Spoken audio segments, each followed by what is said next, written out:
Patitingnan natin ang black laing ni Papa. Bakit siya tinawag na black laing? Kasi nga sunog. Hindi, joke lang. Black laing talaga tawag namin dito. Alright, kainan na. Alright, sarap. Parang bulkan lang.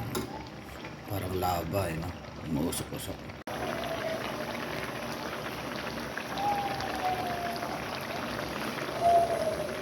Kainin natin yung volcanic eruption ni Papa. Ayun, no? Sa puro sunog Totong. Diba di ko makain na totong dyan? Mayaman kasi kayo, kaya hindi ko rin makain ng utong. Totong, sorry.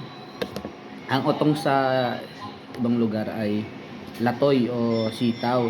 Baka naman iisip nyo mga Tagalog Ayun. Okay, tayo.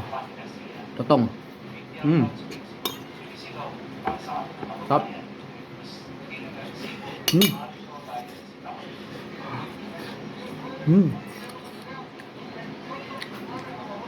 Init. Top. Bye-bye. Happy weekend.